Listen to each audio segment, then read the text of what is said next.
67ാമത് സംസ്ഥാന school കായികമേളയിൽ athletics മത്സരങ്ങളിൽ വയനാടിന്റെ ആദ്യ സ്വർണ്ണമാണ് സ്റ്റെഫിനിലൂടെ കരസ്ഥമാക്കിയിരിക്കുന്നത്. 800 മീറ്റർ സീനിയർ ആൺകുട്ടികളാണ് സ്വർണം നേടിയത്. അപ്പം വയനാടിന്റെ ആദ്യ സ്വർണ്ണമാണ്.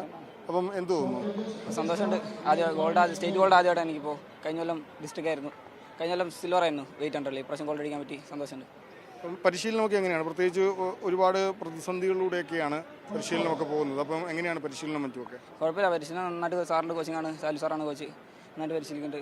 സാറിന് കീഴിൽ എത്ര കാലമായിട്ട് പരിശീലിക്കുന്നു? സാറിൻ്റെ കയ്യിൽ ഇപ്പം രണ്ട് കൊല്ലമായിട്ട്. ഫസ്റ്റ് സാർ വന്നപ്പോൾ മെഡൽ ഉണ്ടായിരുന്നു, സിൽവർ വന്നു. ഈ കൊല്ലം ഗോൾഡ് ആക്കാൻ പറ്റി, ഇമ്പ്രൂവ്മെന്റ് ചെയ്യാൻ പറ്റി. നല്ല ടൈം. നാഷണൽ മീറ്റിലേക്ക് പോകുമ്പോൾ കുറച്ചുകൂടി മികച്ച പെർഫോമൻസ് തന്നെയാണ്. കുറച്ചുകൂടി മികച്ചതാണ്. ഒരു നന്നായിട്ട് കാണുന്നുണ്ട് നാഷണൽ മീറ്റിൽ. പരിശീലകൻ സംസ്ഥാന കായികമേളയിൽ ഒരു റെക്കോർഡ് ഉടമ കൂടിയാണ്. വർഷങ്ങൾ പഴക്കമുള്ള റെക്കോർഡാണ്, തകർക്കാൻ ഇതുവരെ ആർക്കും പറ്റാത്തൊരു റെക്കോർഡാണ്. ഹഡിൽസിലാണല്ലേ? അതെ, 80 മീറ്റർ ഹഡിൽസും 200 മീറ്ററും രണ്ട് റെക്കോർഡാണ് സബ് ജൂനിയർ കാറ്റഗറിയിലുള്ളത്. ആ റെക്കോർഡ് ഇതുവരെ ആർക്കും തകർക്കാൻ പറ്റിയിട്ടില്ല. ഒരുപാട് വർഷം പഴക്കമുള്ള റെക്കോർഡാണ്. ഏതായാലും ഒരു പരിശീലകൻ എന്ന രീതിയിൽ, ഒരു പരിശീലകൻ എന്ന നിലയിൽ വലിയ സന്തോഷം നൽകുന്നൊരു മുഹൂർത്തം കൂടിയാണല്ലേ ഇത്? തീർച്ചയായും. നമുക്കിപ്പം ഞാൻ ഈ 2 വർഷമായി സ്റ്റെഫിൻ്റെ കൂടെ വർക്ക് ചെയ്യുന്നു. കഴിഞ്ഞ വർഷം 800 സെക്കൻഡ് ആയിരുന്നു, 400 തേർഡ് വന്നു. പിന്നെ നാഷണൽ റിലേയിൽ മെഡൽ ഉണ്ടായിരുന്നു. എന്തായാലും ഈ വർഷം ആ വർഷത്തിൽ അപേക്ഷിച്ച് ഈ വർഷം എന്തായാലും അവൻ്റെ പെർഫോമൻസ് ബെറ്റർ ചെയ്യാൻ പറ്റിയിട്ടുണ്ട്. ഈ പരിശീലനം മറ്റുമൊക്കെ എങ്ങനെയാണ്? അതിനുള്ളൊരു സാഹചര്യം ഒക്കെ ഉണ്ടോ? നമ്മളവിടെ കേരള സ്റ്റേറ്റ് സ്പോർട്സ് കൗൺസിലിൻ്റെ സ്പോർട്സ് അക്കാഡമിയാണ്. അക്കാഡമിയിൽ അവിടെ ഗ്രൗണ്ടും നല്ല ഹോസ്റ്റലും കാര്യങ്ങളൊക്കെ ഉണ്ട്.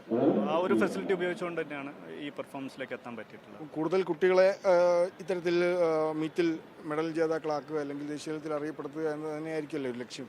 തീർച്ചയായും. നമുക്ക് അവിടെ കുറച്ചുകൂടെ ക്വാളിറ്റിയുള്ള കുട്ടികളെ സെലക്ട് ചെയ്ത് കൊണ്ടുവന്ന് ചെയ്യാൻ പറ്റുന്ന ഒരു സ്ഥലമാണ്. നമുക്ക് പ്രത്യേകിച്ച് വയനാട് ഒരു ഹൈ ആൾട്ടിറ്റ്യൂഡിൻ്റെ ഒരു എഫക്റ്റ് കിട്ടുന്ന ഒരു സ്ഥലമാണ്. അപ്പോൾ 800 മേലോട്ടുള്ള ഇവൻറ്റുകൾ നന്നായിട്ട് പെർഫോം ചെയ്യാം എന്നുള്ളതാണ് ഇതുവരെ അനുഭവത്തിൽ നിന്ന് മനസ്സിലായിട്ടുള്ളത്. കഴിഞ്ഞ തവണ എറണാകുളത്ത് എത്തിയിരുന്നു തൻ്റെ റെക്കോർഡ് ആരെങ്കിലും മറികടക്കുമെന്ന് അറിയാൻ. ഇത്തവണയും എത്തി, പക്ഷേ റെക്കോർഡ് അപ്പോഴും അതുപോലെ തന്നെ തുടരുകയാണ്. അപ്പം വരും വർഷങ്ങളിലും അങ്ങനെ റെക്കോർഡ് തുടരും. അല്ലെങ്കിൽ കുട്ടികളുടെ പ്രകടനമൊക്കെ എങ്ങനെയുണ്ട് ഇത്തവണ വന്നിട്ട്? തീർച്ചയായും ഈ പ്രാവശ്യം സ്പ്രിന്റ് ഇനങ്ങളിലൊക്കെ നല്ല പെർഫോമൻസ് കാഴ്ചവെച്ചതായിട്ട് കണ്ടിട്ടുണ്ട്. ഹഡിൽസിലും നല്ല പെർഫോമൻസ് തന്നെയാണ്. കുഴപ്പമില്ല, നന്നായിട്ട് പോകുന്നു വീട്ടിൽ. ഏതായാലും വളരെ സന്തോഷം.